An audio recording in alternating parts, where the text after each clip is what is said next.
Harold Macmillan 1957-1963.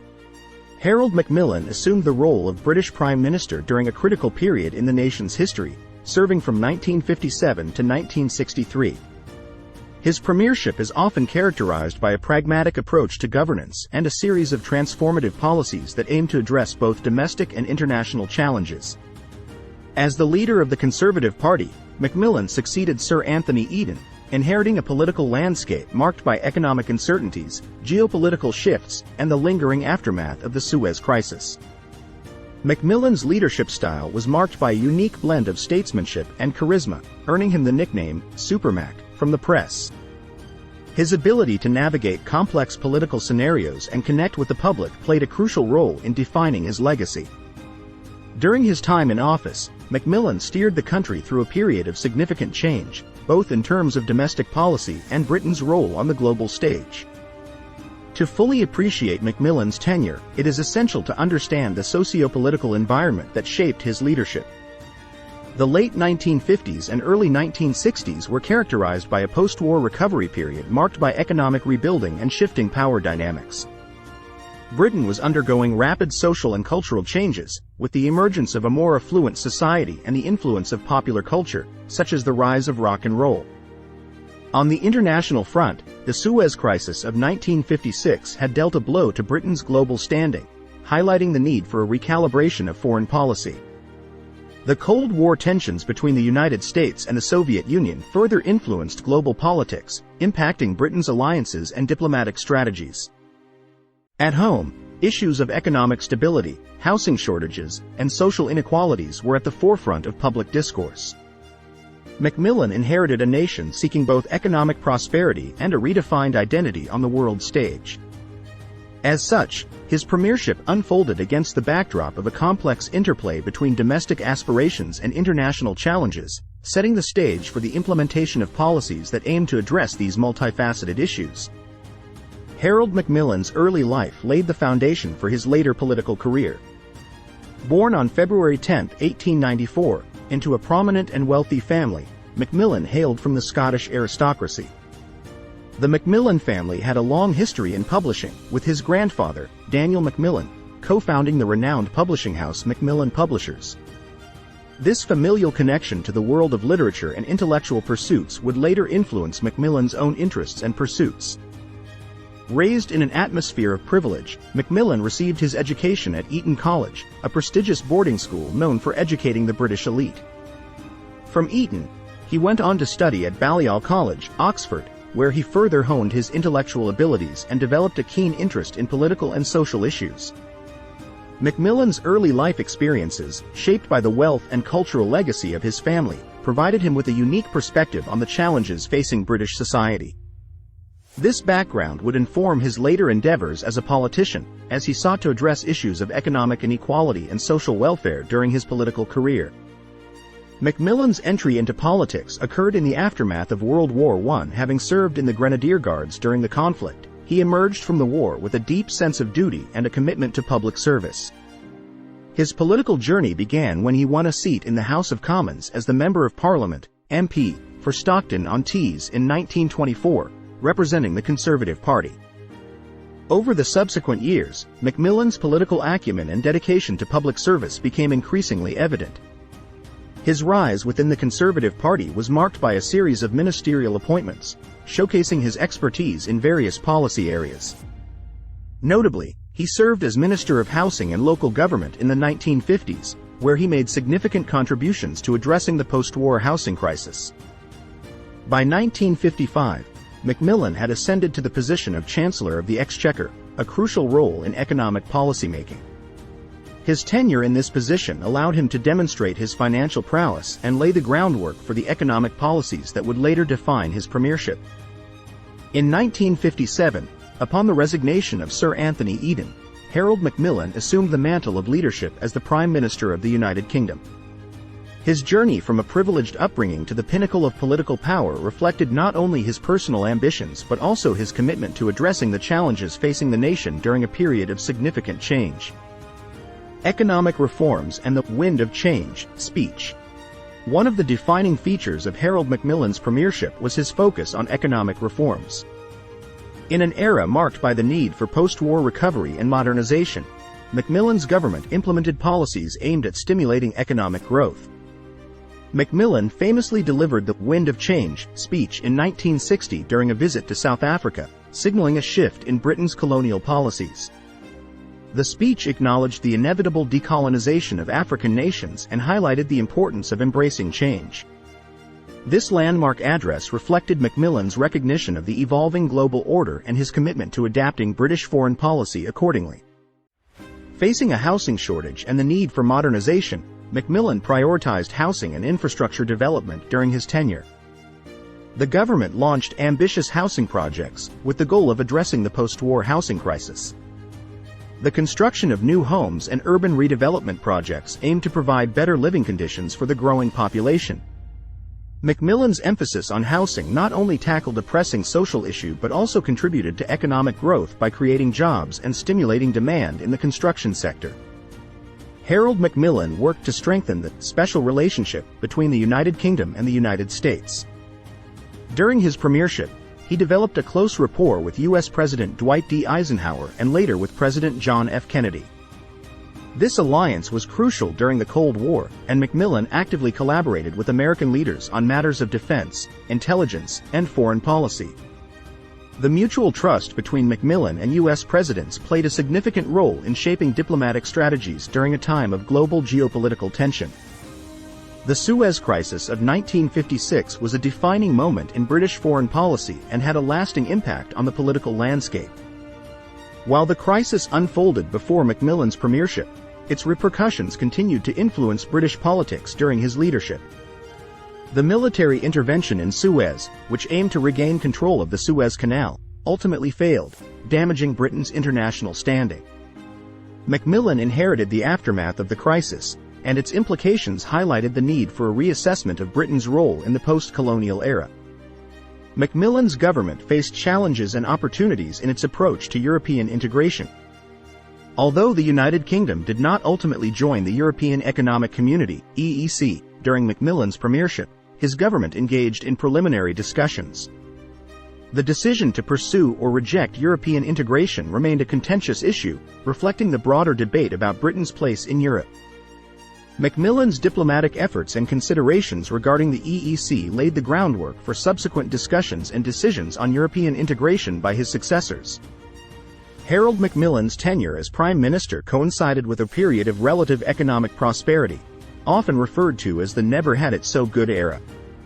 This phrase, coined by Macmillan himself in a speech in 1957, captured the sense of optimism and affluence that characterized the British economy during the late 1950s and early 1960s.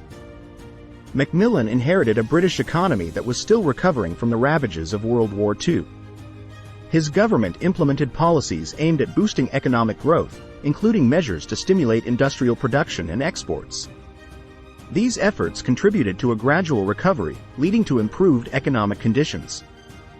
A significant achievement of Macmillan's economic policies was the achievement of full employment. The economy experienced low levels of unemployment, and real wages saw an increase, contributing to a rise in the standard of living for many working-class families. The emphasis on maintaining high employment levels became a cornerstone of Macmillan's economic strategy. Macmillan's government recognized the importance of technological advancements in driving economic growth. Investments in research and development, particularly in sectors such as aerospace and nuclear energy, aimed to position Britain as a technologically advanced nation. These efforts had long-term implications for the country's industrial capabilities and competitiveness on the global stage. Despite the overall economic growth, Macmillan faced challenges related to the balance of payments. The increased import of consumer goods and raw materials, coupled with a decline in exports, created imbalances that required attention. Efforts to address these challenges included currency devaluation in 1967, a decision aimed at boosting exports by making British goods more competitively priced. The never-had-it-so-good era witnessed rapid technological advancements that reshaped various industries. The aerospace and automotive sectors, in particular, experienced significant innovation. The development of jet engines and the rise of the aviation industry symbolized Britain's commitment to technological progress. Additionally, Advancements in telecommunications and the early stages of the computer age began to influence the way people worked and communicated. The era marked a shift in consumer culture, with increasing prosperity leading to changes in lifestyle and spending patterns. The availability of a wider range of consumer goods, from household appliances to automobiles, contributed to a more materialistic and consumer-oriented society. The emergence of youth culture, including the influence of music and fashion, reflected a societal transformation that would gain further momentum in the following decades. The government's focus on housing and infrastructure development also played a role in shaping consumer culture. The construction of new homes and urban redevelopment projects not only addressed housing shortages but also contributed to the growth of suburban living. The dream of homeownership became more attainable for a larger segment of the population, influencing societal aspirations and lifestyles. The Profumo Affair stands as one of the most infamous political scandals in British history, casting a shadow over Harold Macmillan's government during his tenure as Prime Minister. The affair came to light in 1963 and centered around John Profumo, the Secretary of State for War in Macmillan's government. Profumo had become romantically involved with Christine Keeler, a young woman with connections to Soviet naval attaché Yevgeny Ivanov. The revelation of this affair, coupled with allegations of possible security breaches, created a political firestorm. The Profumo Affair raised serious concerns about potential national security risks associated with the personal conduct of a government minister. The fact that Profumo had been involved with someone linked to a Soviet official raised questions about the vulnerability of sensitive information and the potential for compromise. In the aftermath of the scandal, John Profumo resigned from his position, admitting to misleading the House of Commons about the nature of his relationship with Keeler. The fallout from the affair extended beyond Profumo's resignation, leading to increased public scrutiny of the government and damaging the reputation of the Conservative Party. While the Profumo affair directly implicated Profumo himself, the scandal also had broader implications for Macmillan's government. The perception of moral laxity and impropriety within the highest echelons of the administration eroded public trust. This, coupled with existing economic challenges, contributed to an atmosphere of political instability. Macmillan faced internal dissent within the Conservative Party during his premiership. Some party members were critical of his leadership style and policies, and there was growing discontent over issues such as economic management, the handling of the Suez Crisis aftermath, and the pace of social reforms. The internal dissent was exacerbated by the resignations of key figures within the government, including Chancellor of the Exchequer Peter Thorneycroft and Minister of Aviation Nigel Birch, in 1958. These resignations signaled discontent with Macmillan's economic policies, particularly regarding the management of public spending and the balance of payments. A younger generation of Conservative politicians, including figures like Enoch Powell, expressed dissatisfaction with the perceived lack of boldness and ideological clarity in Macmillan's leadership. This internal strife highlighted ideological divisions within the party, with some advocating for a more conservative and market-oriented approach. The combination of the Profumo affair, internal dissent, and health concerns led to Macmillan's decision to resign as Prime Minister in October 1963. The party leadership subsequently passed to Sir Alec Douglas-Home. Macmillan's resignation marked the end of an era in British politics and paved the way for a period of internal reassessment within the Conservative Party. Harold Macmillan's premiership, spanning from 1957 to 1963, left an indelible mark on British politics and society. As Prime Minister, he faced a series of challenges and controversies, alongside implementing transformative policies that shaped the nation's trajectory. Economic prosperity. Macmillan's government presided over a period of economic growth and relative prosperity, captured by the phrase, "never had it so good." Full employment, wage increases, and technological advancements were key hallmarks of this era. Social reforms.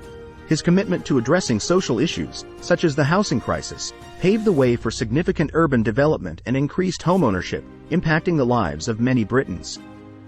Foreign policy shifts. Macmillan's acknowledgement of the need for decolonization, as exemplified in the Wind of Change speech, and his cultivation of the special relationship with the United States signaled a reorientation of Britain's global role. Profumo Affair. The scandal surrounding John Profumo cast a shadow over Macmillan's government, exposing issues of personal conduct within the administration and raising questions about national security. Internal dissent. Macmillan faced internal dissent within the Conservative Party, with resignations and ideological divisions challenging the unity of his government. The economic policies of the "never had it so good" era laid the foundation for subsequent discussions on economic management and social welfare. Macmillan's emphasis on homeownership, technological progress, and economic stability influenced the socio-economic landscape for years to come. Macmillan's diplomatic initiatives, including the special relationship with the United States, had a lasting impact on British foreign policy. The recognition of the changing global order and the need for decolonization set the stage for a redefined international role. The challenges faced by Macmillan, both internally and externally, offer valuable political lessons. His resignation amid the Profumo Affair reflects the complex interplay of personal and political factors in leadership decisions. The internal party dynamics during his tenure prompted the Conservative Party to reassess its direction and leadership style.